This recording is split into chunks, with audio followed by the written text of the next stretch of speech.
And good evening. Kamala's connection with communist Cuba? Also, liberal fascism is an illness, but is it contagious? And finally, free speech is being outlawed in Britain. We'll talk with the host of Gray Matters, Leighton Gray, later in the show. But for right now, this is the Sam Sorbo Show. Here we go. There are a lot of lies in our system today, and you probably are believing some of them. Is that Sam Sorbo? One of the most impressive women in the world. No more Common Core. This nation is the greatest gift to humanity. Conservatism is anti-slavery. It's freedom. We declare conflict of interest of a government that teaches its citizens to worship it instead of their God. I'm trying to wake people up. And if we don't fight for this country, we will not survive. So I want to encourage everybody, speak truth, speak it boldly. God is using you as a prophetic voice to awaken us. One of the great spokesmen for homeschooling. Sam from a very talented family, by the way.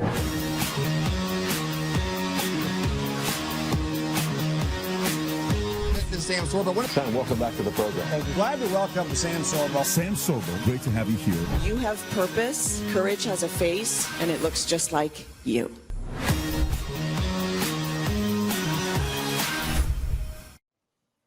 And welcome to the Sam Sorbo Show. Thank you so much for joining me. First up, I want to take a walk down memory lane and look at this clip from Obama telling us how to gaslight a population. Watch this. You just have to flood a country's public square with enough raw sewage. You just have to raise enough questions, spread enough dirt, plant enough conspiracy theorizing that citizens no longer know what to believe. Once they lose trust in their leaders, in mainstream media, in political institutions, in each other, in the possibility of truth, the game's won. Once they lose trust in the possibility of truth. Do we ever really lose trust in the possibility of truth, though? He talks about flooding the information lanes with enough raw sewage that everything starts to stink. Just everything. And that's what they're doing right now. Just to be clear, they are putting out so much false information. In fact, a friend of mine tweeted a photo of the plane at the airport sitting on the tarmac with Kamala and her vice presidential pick, Waltz, exiting the plane, waving at people on the ground. And there was a whole score of people right next to the plane welcoming Kamala and Waltz. But if you look at the side of the plane, and this is what's circled in red in the photo, there's nobody in it. There's nobody reflected in the side of the plane. And that got fact-checked. It's just a photo. And I think the comment is something like, do you see what I see, or do you not see what I don't see, or something like that. And it got fact-checked. They can't have any of the counter-narrative out there. And people don't know what to believe anymore. Or rather, they believe with their hearts and not with their minds. Okay. Moving on, this is off of a new episode of New Yorker Radio. Nancy Pelosi is speaking to David Remnick, and she reminisces about first how she thought Biden was just the greatest thing ever, and then how she basically was never impressed with his political operation. Look how she pivots on a dime. Watch this. I love him so much. I think he's been really a fantastic president of the United States. So I really wanted him to make a decision of a better campaign, because they were not facing the fact of what was happening. Just a little background. I've never been that impressed with his political operation. Biden's operation. Yeah, I'm not. I mean, I just haven't been. They won the White House. Bravo. Right. Mm-hmm. But so my concern was, this ain't happening. And we have to make a decision for us this to happen, and the president has to make the decision for that to happen. Let me just say, I won't say necessarily I knew what I was doing at that time. I knew what I was doing in the whole thing, not just that ship. And what was that? That Donald Trump would never set foot in the White House again. Oh my gosh. Did you see her? I was never that impressed with his political campaign. I mean, he won the White House. Bravo. But what does that mean? What does that mean? He didn't win the White House? Is that what that means? That's what I interpret it. How do you interpret it? That's how I interpret that. He didn't actually win the White House because his political operation was not that impressive. And just because he won the White House doesn't mean it was because of his political operation. Wink, wink, nudge, nudge. Seriously, what else could she possibly mean with that? That she wasn't impressed with his political operation despite him winning the highest seat in the land. What else could that possibly mean except he didn't actually win the White House? I think she got herself into a little trouble there. But I would be assuming that people might actually look at what she said and look at it with a discerning eye, which of course they won't, because she's far too powerful. And now Kamala is running this very odd campaign with almost no policy statements, except this latest one is basically, we're going to not tax tips, which is exactly what Trump is running on. Not entirely. It's not his entire platform. Right now, that's all Kamala's platform. Oh, and this, trust women. Because, women, sometimes men, but basically women. So basically trust everybody, because a man can say that he's a woman and then be a woman. So just trust everybody. So just trust. If that's not the communist mantra, I don't know what is. I'm sorry. I honestly, it's hard for me to come into work every day because this stuff is so juvenile and absurd and ridiculous. And we are expected to take it on face value and just go along with it and not be moved to anger over the fact that they're gaslighting us and treating us like idiots. But they are. So that's Kamala's new campaign strategy. But here's a question, and this is off of an article from Daniel Greenfield, who writes at Sultan Kanish. Did Kamala profit from communist Cuba? This is a little bit of a sordid, involved tale, so I'll try to explain it as simply as I can because it gets a little bit involved. But her husband was part of a law firm before they got married. And then he switched law firms and he kept a percentage in the original law firm, but he started work at a new law firm, and that's where he became an entertainment lawyer. But until then, he was doing other kinds of law, including law for communist Cuba. So during the 2020 primaries, Kamala Harris told the Tampa Bay Times that she wanted to end what she called the failed trade embargo on Cuba. Why would that interest her? Nobody really took any notice of it at the time. Nobody really paid attention to it. They were just like, well, maybe she's Hispanic. No, I doubt they thought that, but it's possible that they did because they do so much based on race. So anyway, she wanted to end that trade embargo because she wanted more trade with Cuba. And the question is why? They announced that they would provide $100 million to train 500,000 medical personnel with the UN's Pan-American Health Organization, or PAHO. Pan-American Health Organization, or PAHO.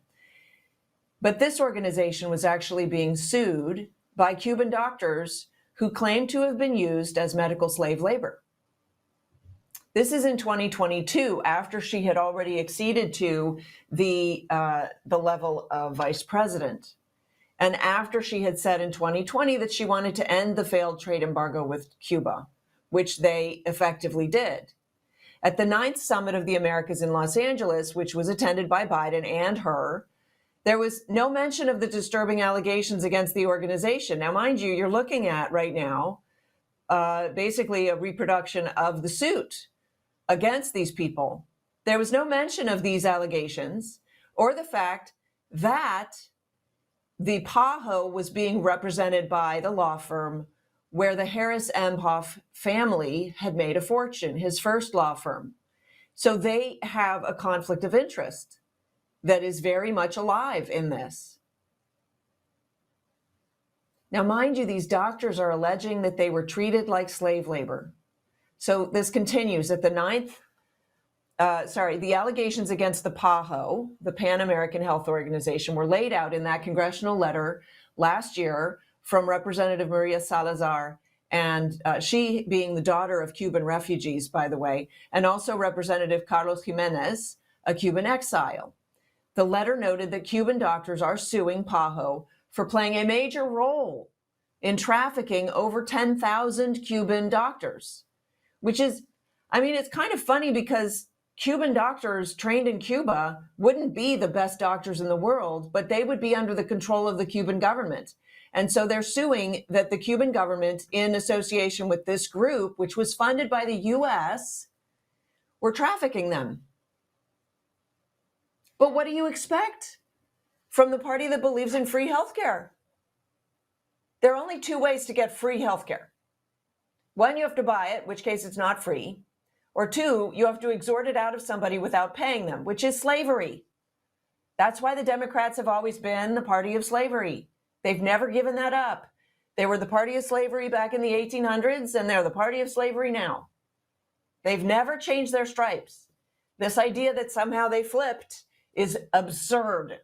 It's ridiculous on its face. What's amazing is that people believe it, and then they're flummoxed when they're challenged on that belief. The Cuban doctors are suing. They are also suing because they say that PAHO funneled hundreds of millions of dollars to the Cuban government, and also it pocketed at least $75 million. I wonder how much Emhoff gets of that. I wonder how much his firm keeps of that. Are you following me on this? PAHO is receiving tens of millions of dollars in U.S. taxpayer funding every year. Your money, paying for slave labor, basically, paying the Cuban government, and then the Cuban government receiving the money and farming out its slaves for that fee. It boggles the mind, the depths of these people's depravity. In 2020, PAHO hired Venable, which is the firm that Emhoff left after he got married, to conduct an independent review of its dealings. They want full transparency. They want everybody to see this is what we're doing. There's no problem here. We're hiring this company that happens to pay Emhoff and Kamala Harris. We're going to hire them to do our review. So it's going to be on the up and up. The congressional letter that I showed you noted that it is now close to 3 years since that announcement, and they have not released the findings or any findings, any report to the State Department, to members of Congress, or to the plaintiffs' lawyers in the litigation. Oh, they're not. They want transparency. They just don't want you to have it. They want to be fully transparent. They just don't want you to see through what they're doing. The allegations are serious. The lawsuit by the trafficked doctors claims that the UN organization took in hundreds of millions of dollars from these places, including the U.S., and they remitted 85% to Cuba. They paid 10% or less to the doctors, and they kept 5% for themselves. And somebody's making money, and it's all based on your taxpayer funding. So congratulations with that. All right, we're going to take a quick break here. When we come back, we're going to talk about the emotional illness under which the Democrats suffer. There are some people out there who claim that these people are really emotionally damaged. And the problem is They're so damaged, they're refusing treatment, but they're insisting that we join them in their emotional issues. Wait for that. It's coming up right after the break. This is the Sam Sorbo Show. I'll be right back.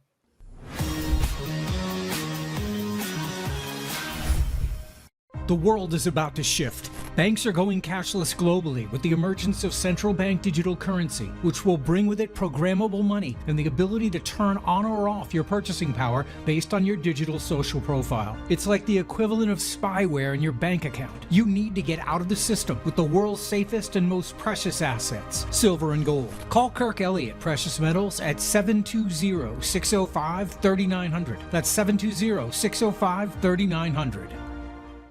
Did you know that thousands of authors across the country have written books and published them with Page Publishing? If you've written a book, Page Publishing can help you through the process. We cut through the confusion of the publishing world to make it easy for you. If we decide to publish your book, your work ends and ours begins. From copy editing and proofing to typesetting and book cover art, we get you printed, distributed, and sold on Amazon, Apple iTunes, and in bookstores across the country. We'll even help you promote your book. That's right, we do all this for you. Biography, self-help, mystery, novels, sci-fi, even a children's book. No matter what genre, Page Publishing can bring your book to life. Call today for your free author submission kit and find out how you can be the next published author at Page Publishing. Call for your free author submission kit at 855-993-2114. That's 855-993-2114.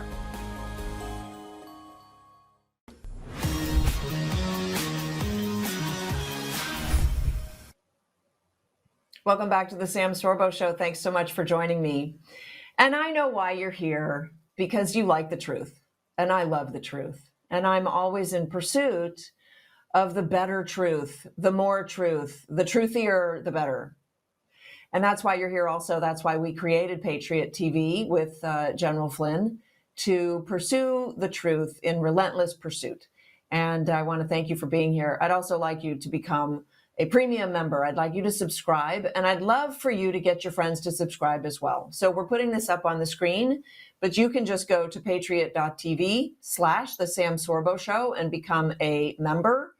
A Patriot Defender member will get you exclusive content as well as special discounts on a variety of products and services in the Patriot TV store. So go to the Patriot TV store, check it out, and become a member today. And encourage your friends to do so too. This is really the only way to keep us free, is with the free exchange of truth. All right, moving on. My guest is a 40-year veteran in the television and news business, political news in particular. He's currently the host of In Depth at Souls and Liberty, which is a Catholic, patriotic, conservative news outlet. So we're welcoming to the show Gary Michael Voris. Welcome. Thank you very much, Sam. Thank you. And thank you for all of your work. God bless you. Well, you seem to be somebody who doesn't like to mince words much. You talk about the Democrats being mentally ill. What evidence do you have to support that, sir? My eyes. How dare you? How dare I? Yeah, I guess I'd like to sort of make a distinction, and maybe I think it's sort of an improvement on the vocabulary. Not so much mentally ill, because you hear mental and you think, all kinds of, like intellect and all that sort of stuff, which is corrupted by it. But the root of it, I believe, is more of an emotional illness, or illnesses. I don't really think there's much of an intellectual decision, for example, on the part of people to go in and just kill their child in abortion, or to decide that they're going to let their 4-year-old, determine what their sex is. It's not a gender, by the way, it's sex. These are emotional decisions. They might be dressed with intellectual language and vocabulary, but they well up from an emotional illness, I believe. And it's very difficult to, Republicans, conservatives, patriots, we always talk in terms of intellect and facts and truth, as you just said, truthier than truth.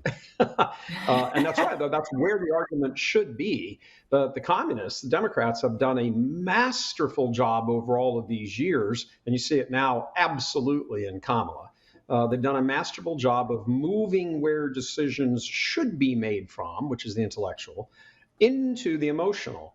And when you're dealing with a population that because of the breakdown of the family, because of all of the sex abuse, I just name it all of that compounding and compounding year after year, decade after decade, election cycle after election cycle, the Democrats have a very large pool to touch on people's emotions. The Kamala post you put up earlier in the show, trust women. Well, what the hell does that mean? Would you trust Lizzie Borden? Would you trust Queen Elizabeth I? I mean, what, just because somebody has, the correct set of chromosomes, you're supposed to trust them? That's insane. Yeah, but you don't even need the correct set of chromosomes. That's what's so ridiculous about it. You can have two balls and a cock, and you can still call yourself a woman, and then it would apply. That's true. And then get them chopped off and you're more truthier a woman than not, or whatever. It's the very fact that these kinds of conversations even happen that, Tim Walz, signed a bill that, children can go to their school counselor, whoever it is, and say, a little boy who's 11 say, I think I'm a girl. And they whisk him off and start the whole process and don't tell the parents. You don't. They can take him away from the parents now. Yeah. I mean, that's what he signed up. Really? You don't think that's born out of an emotional illness? Yes, it has an intellectual veneer to it because it has to be a law, it has to be signed, and it has to go through sort of the intellectual step-by-step process. But core to that, what's going on is up here. It's emotional, distraught terror. I'm more sinister than that. I understand that the boy himself is acting from an emotional place, right?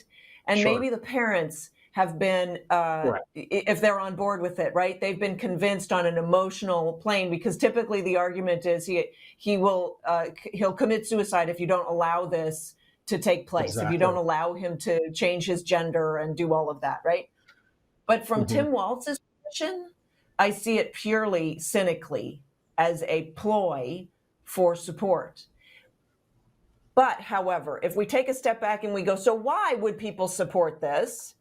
They're being convinced emotionally. And on that, we absolutely agree. And I hate the fact that the Democrats have figured out how to exploit this. But I will tell you, I believe it stems from our schools, where we are not taught discernment. We are taught to adhere to our basest emotional triggers and not to evaluate intellectually anything, really. We're taught to disdain the intellect, in a sense, and shut it off.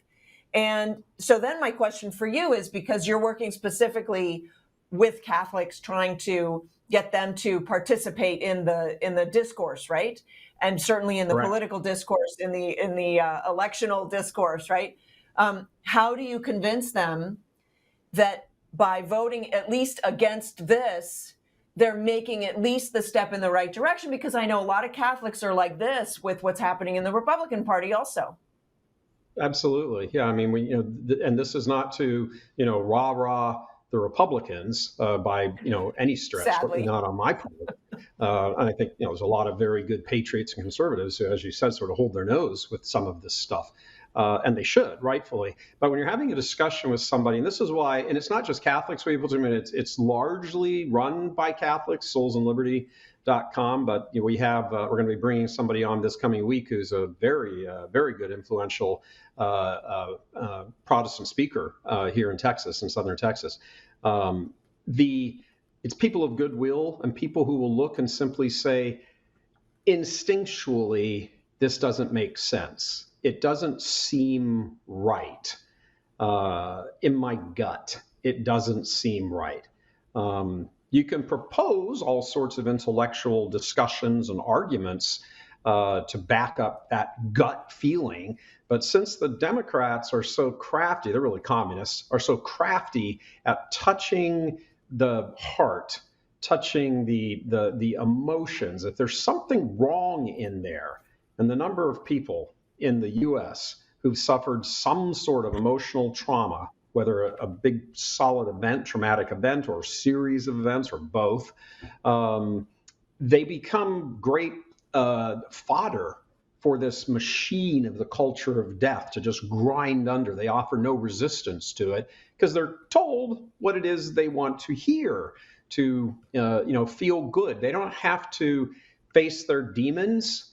They just have to have their behavior or thoughts or whatever they arrive at excused. And if it's somebody else's fault and somebody else is mean, and see, the arguments are always that. I mean, why isn't what was the campaign against Trump in 2020? He's mean tweets. What the hell does that have to do with how you govern?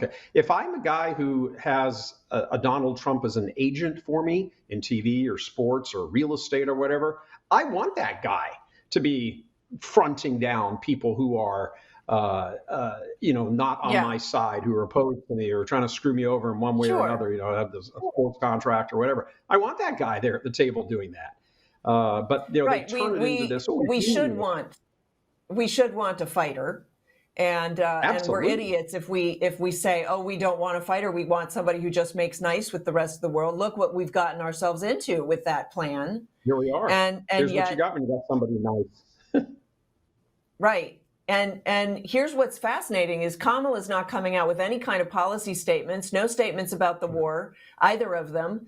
No statements about moving forward, what her goal is as president, why she's even running for president. She's just running for president because it's the next best thing. What is she going to do? Leave the White House? No, she'd rather stay. Not that she's in the White House right now, but, and yet nobody seems to be asking her that. Trump goes out and does a press conference for an hour and a half, takes all the questions.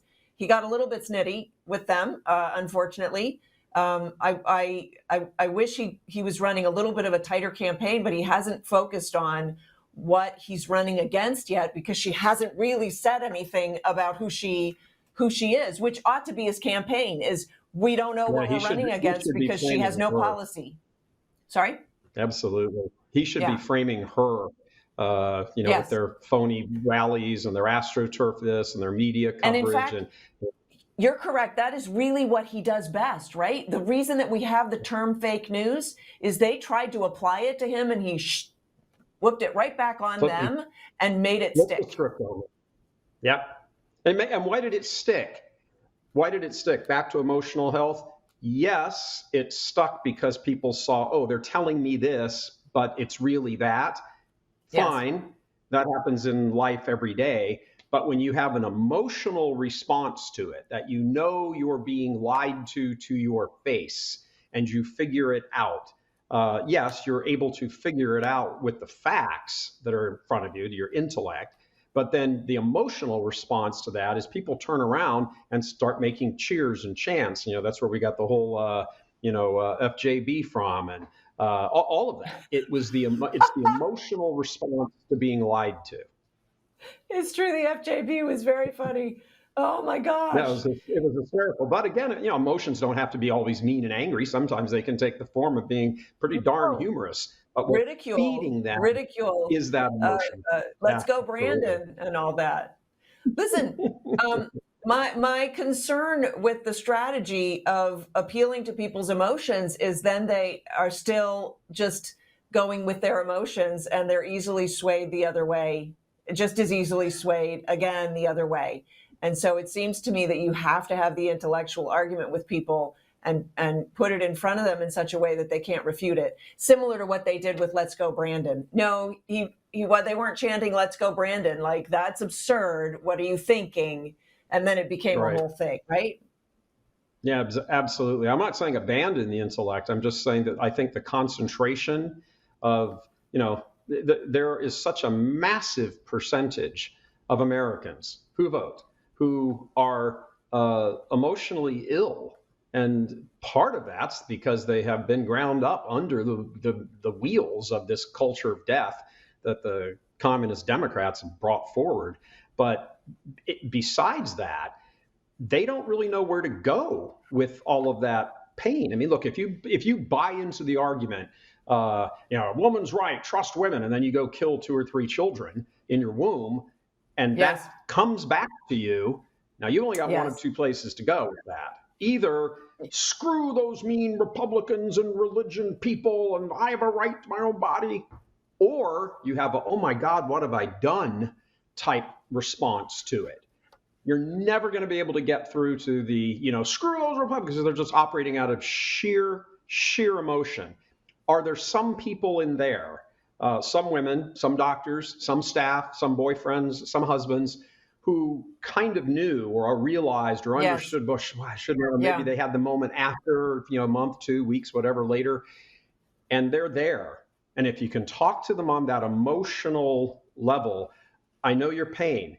You believed the BS that was given Yeah. to you. You understand. Yeah. This is how people convert. Yeah, they convert with, I think the intellect gives people a vocabulary to speak with once the heart starts moving. You have a conversion of heart. You don't really have a conversion of the intellect. So You're right, Gary. I think that's really sort of it. You need both, absolutely. But I think the problem on the, our side is that there's never any speaking to the emotional part of it. And we've ceded that ground, and damn it, the heart was given to us by God. We're taking that ground back now. I mean, Trump actually does a good job of speaking to the emotional. Listen, I've got to go take a break, but Gary Voris, thank you so much, the host of In Depth, and you can check that out. So great to speak with you. This is the Sam Sorbo Show. Coming up next, we're going to talk with a doctor about childhood vaccines. You will not want to miss this part of the show, so stay tuned. This is the Sam Sorbo Show. I'll be right back.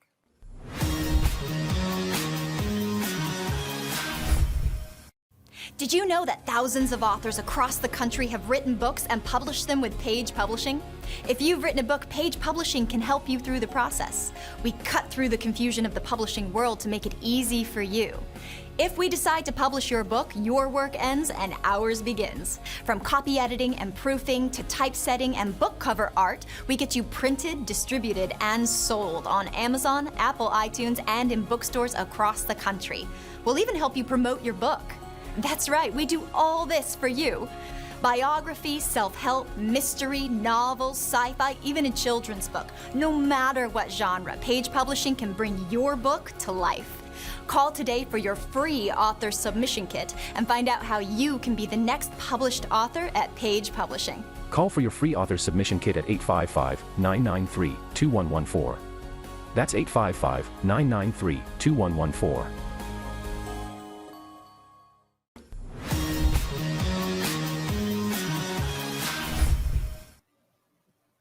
Welcome back to the Sam Sorbo Show. And now joining me is one of the co-authors of Unavoidably Unsafe Childhood Vaccines Revisited, Dr. Edward Geer. Welcome to the program. It's good to be here, Sam. Thanks for having me. Yeah, I understand that this book was a project together with Del Bigtree. I'm a huge fan of Del's, and so I commend you on all the research that went into this book. Can you just set it up for us and tell us a little bit about what you're trying to accomplish with this book? Yeah, we felt in the aftermath of the COVID vaccine fiasco, where they produced neither a safe nor effective vaccine, that we wanted to go and research again, take a look at the childhood vaccine schedule and see whether or not the science there warranted the recommendations. In other words, our eyes were opened a bit by the COVID-19 debacle. And when we dug into the science, and we looked at over 600 references in order to research this, and what we discovered was that the safety and efficacy of those vaccines are highly questionable, and that we wanted to produce something that parents and caregivers, grandparents, and others can read, can understand, and have it clearly outlined what the risks and benefits are of each of the childhood vaccines. Well, I will tell you, I wish that I had had that book when my kids were little. And yet, I know that vaccines have changed a lot since my 22-year-old, 20-year-old, and 18-year-old were little. And I believe that they've gotten worse. And I think parents really have a right to know. I wish that I could put this book in the hands of every young parent couple out there, or individual, frankly, right? Do you have any kind of boiled down version so that you can entice people to actually read the book, or at least understand the bare minimum of what they're getting themselves into when they vaccinate their children? They will find, if they're able to get the book, is that each of the chapters is self-explanatory. We actually have a very simple A to F scoring system for the vaccines, their risks and benefits. So at a glance, you can understand how we've evaluated each of the vaccines. And if you want to dig in more into the science and understand a little bit more about the basis for our conclusions, that's in the book as well. We also offer 5 questions to ask your pediatrician or other caregiver before your child is given vaccines. 5 simple questions that they should be able to answer. And if they can't, then you really need to reevaluate the provider who's providing these vaccines to your child. Give me an example of those 5 questions, something that they might not be able to answer that might, go ahead. Well, right off the top, each of the vaccines comes with a package insert. Now, these are these incredibly dense 8-font, double-sided sheets that are about 3 feet in square. And I am sure that most providers do not read these.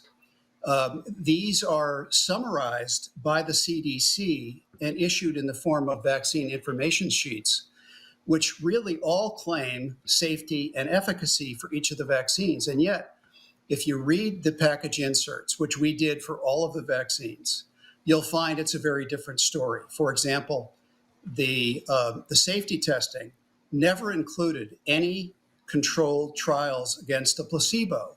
The polio vaccine, one of the most popular and one that parents all want to get, was tested in 1990 on a handful of children, and the safety testing went on for only 3 days. In other words, there is no way, and there was no control group. So in other words, there's no way to know what the relative safety of that vaccine is for children.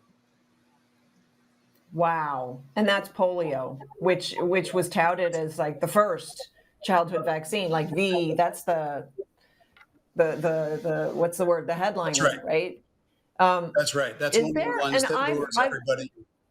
Right. I've read that there's actually no proof at this point that polio would not have just gone by the way it sort of would have died out of its own volition, in a sense, even without the vaccine. Is that supported now by medical science?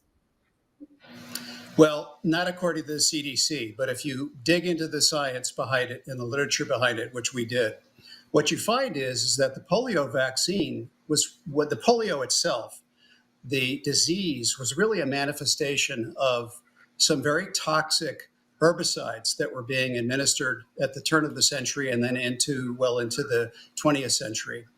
And once these herbicides were removed, then these paralytic nervous conditions began to disappear. That combined with better nutrition, clean water, sanitation, we find that the incidence of polio in the Western societies is negligible at this point. Although I would say, with the unrestrained immigration that's occurring right now, polio will be reintroduced.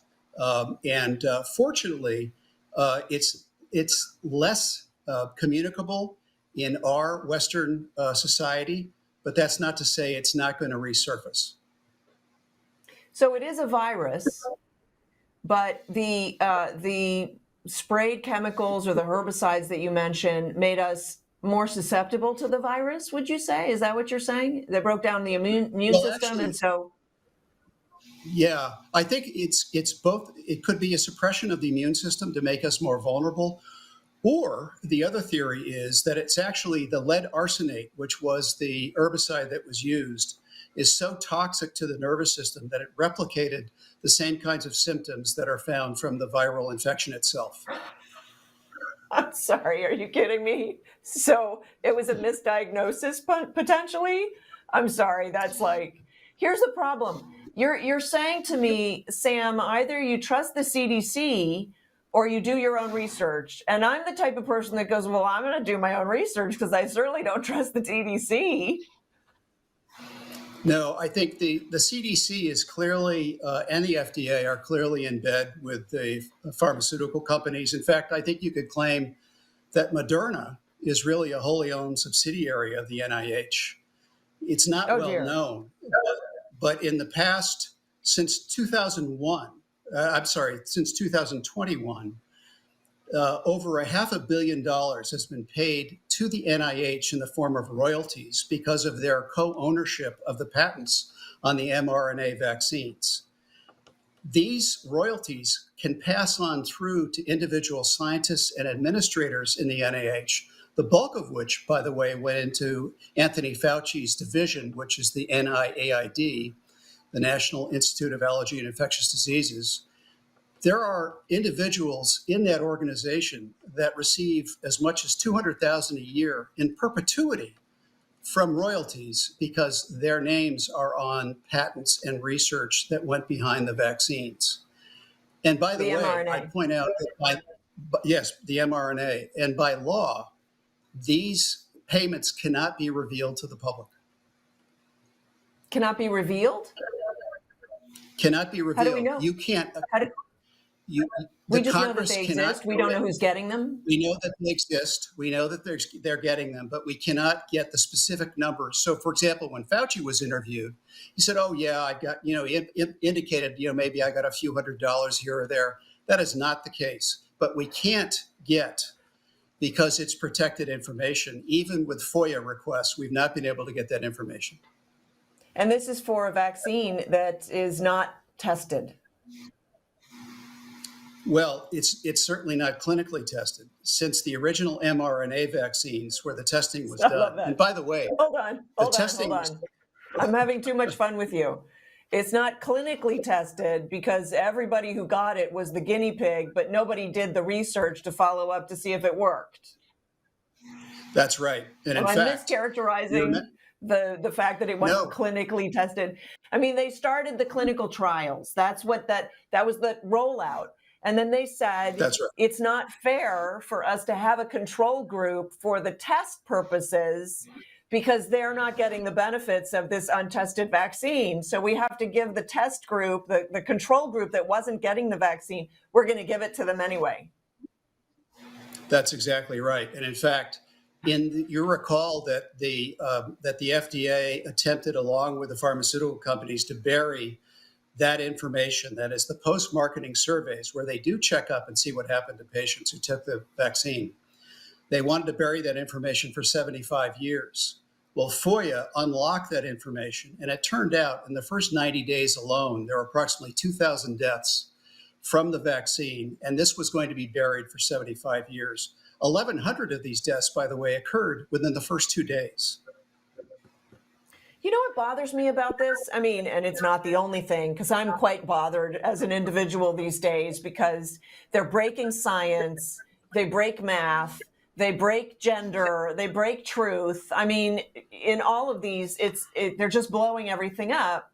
But in this particular case, we have VAERS, which they say is underreported, but it was still, there were a ton of reports on VAERS.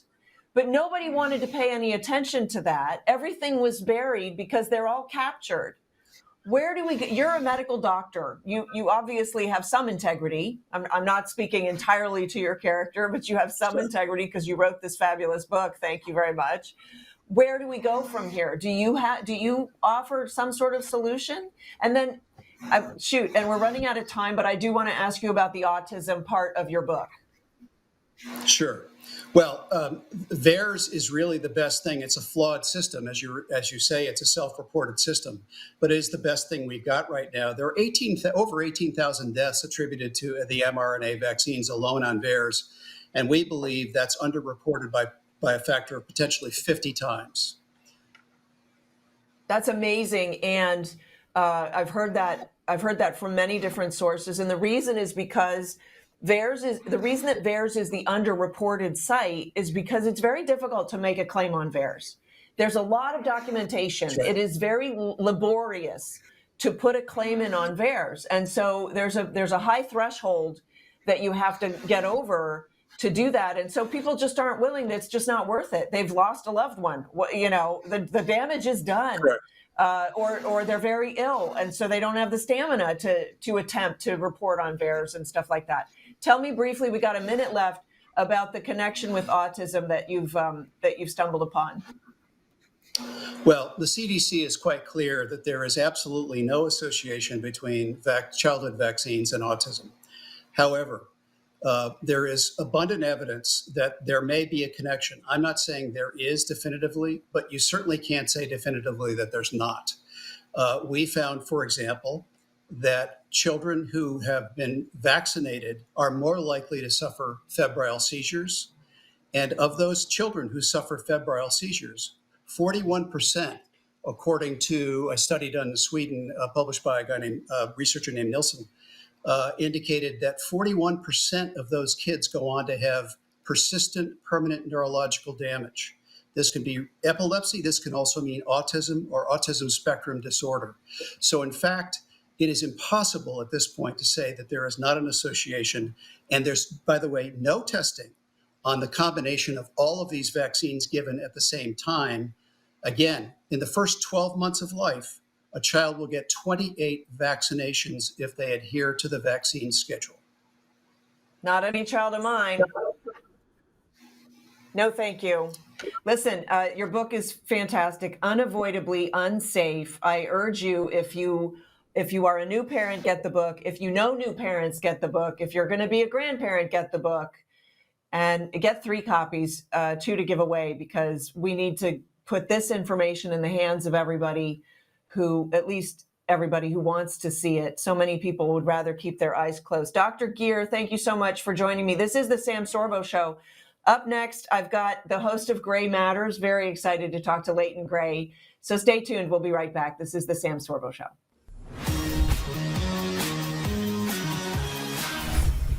Looking to give your wardrobe an upgrade? Well, look no further. Here at God Country & Kin, we've got you covered from head to toe, from shoulder to shoulder, and everything in between. Introducing our brand new Patriotic Collection, designed to display your patriotic spirit with a stylish look that's sure to turn heads. And the best part is, you don't have to break the bank to be your best you. Why wait? Visit us online or in-store today and elevate your style with God Country & Kin. God Country & Kin, where patriotism meets style. Shop now. Visit the Patriot TV store and look for the God Country Kin banner to find the perfect outfit, shirt, accessory, or maybe a great hat. You can totally see yourself rocking this hat. I know you can. And check out all the great stuff we've got to show your patriotism at patriot.tv.store. Click that link above that says store and join me there at the Patriot TV store.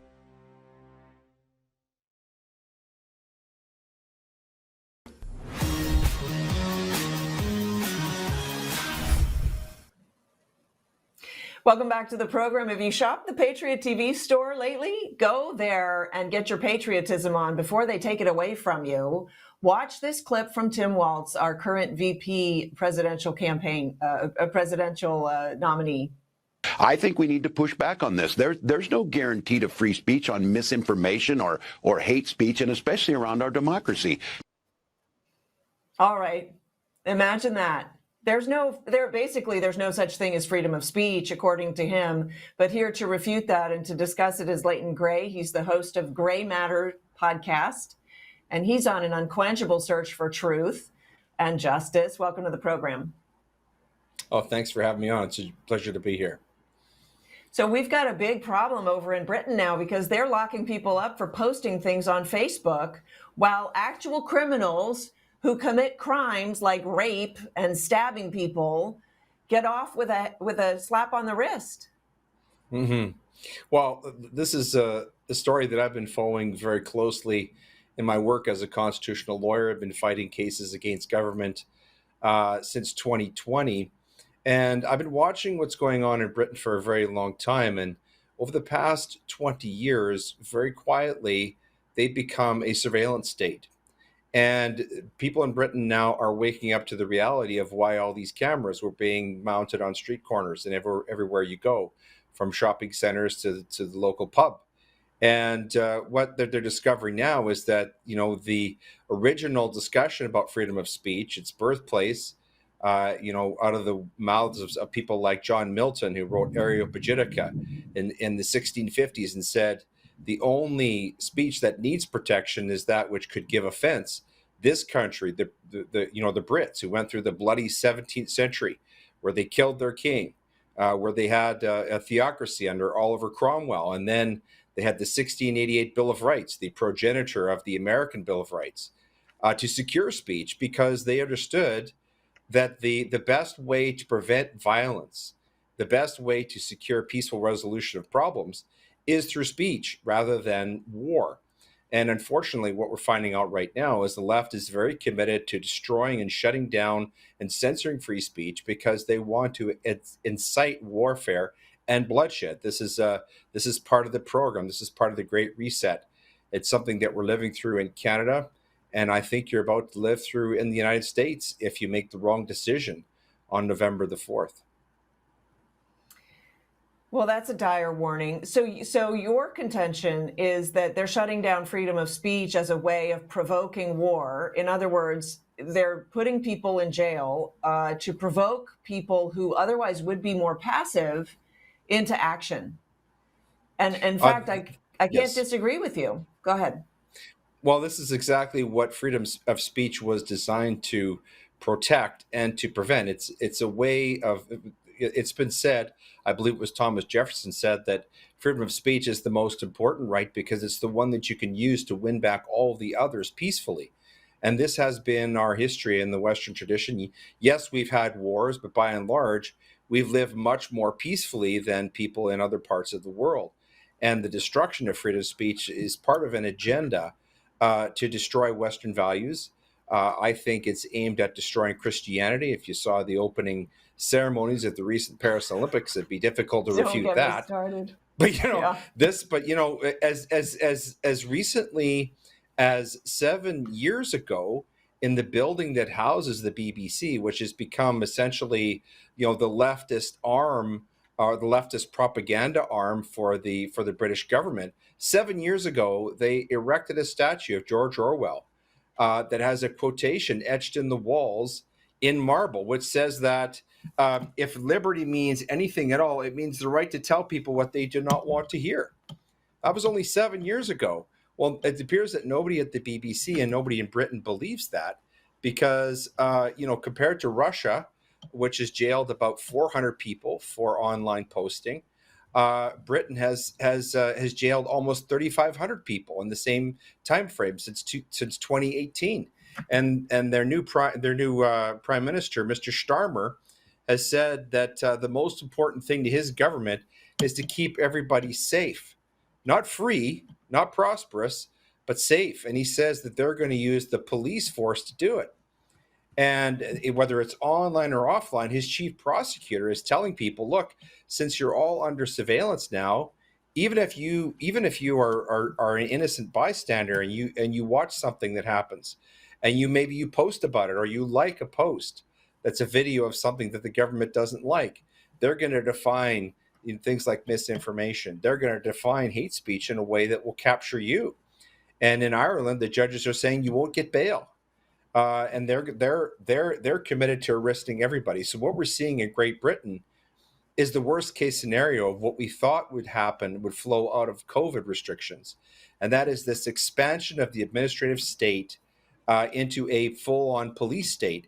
And we're seeing it happen really in the heart of liberty, where freedom of speech was spawned, and that's in the British Empire. Yeah, it's like the nanny state, but the nanny is really, really mean and nasty. I remember there's Mary a quote Poppins from has, one of the has an founders. umbrella. Yes. Yeah. She's hitting you over the head with the umbrella. And it's using it to whack you over the head with it. That's it. And I remember for those one of the founders. Go ahead.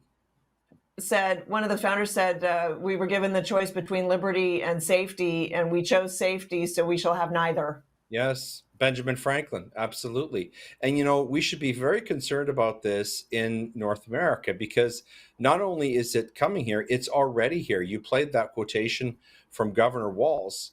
As soon as you start talking about limitations on free speech, in the United States, you're fortunate because you have the First Amendment.